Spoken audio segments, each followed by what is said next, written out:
இந்திய ராணுவத்தின் வீரத்தை போற்றவும் தேச ஒற்றுமையை வலுப்படுத்தும் வகையிலும் சென்னை கடற்கரை சாலையில் முதலமைச்சர் ஸ்டாலின் தலைமையில் இன்று மாலை பேரணி நடைபெற உள்ளது. இதற்கான ஏற்பாடுகள் நடந்து கொண்டிருக்கின்றன.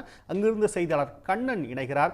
கண்ணன், இந்த பேரணியில பொதுமக்களும் திரளா கலந்து கொண்டுங்க, உங்களுடைய ஆதரவை இந்திய ராணுவத்திற்கு கொடுங்க அப்படின்னு முதலமைச்சர் கேட்டிருந்தார். என்னென்ன ஏற்பாடுகள்லாம் செய்யப்பட்டிருக்கு அதுக்கு? நிச்சயமாக இந்திய நாட்டின் எல்லையில் பாகிஸ்தானானது தொடர்ந்து அத்துமீறி வருகிறது. இந்த அத்துமீறலுக்கு எதிராகவும் தீவிரவாதத்திற்கு எதிராகவும் இந்திய இராணுவர்கள் வீரமிக்க வகையில் போராடி அவர்கள் தாக்குதலுக்கு பதிலடி அளித்து வருகின்றனர்.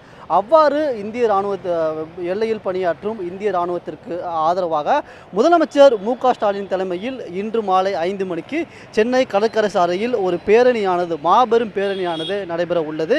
இந்த பேரணியானது சரியாக 5 மணிக்கு சென்னை கடற்கரை சாலையில் உள்ள காவல்துறை இயக்குனர் அலுவலகத்திலிருந்து தொடங்கி போர் நினைவு சின்னத்தில் முடிவடையும் என்று எதிர்பார்க்கப்படுகிறது.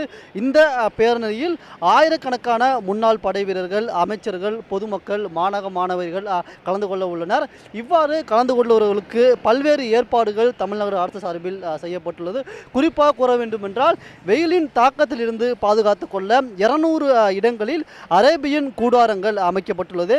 மேலும் ஒரு சீரான இடைவெளியில் ஒரு குறிப்பிட்ட பகுதியிலும் நடமாடும் கழிவறைகளும் அமைக்கப்பட்டுள்ளது.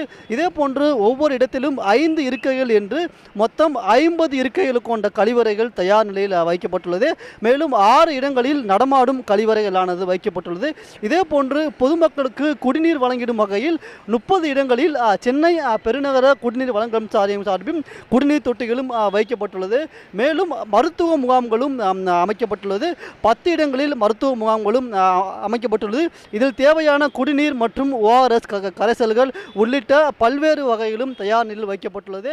மேலும் இந்த பகுதியில் மாடுகள் வராமல் இருப்பதற்கான தேவையான அனைத்து நடவடிக்கைகளும் மாநகராட்சி சார்பில் மேற்கொள்ளப்பட்டுள்ளது.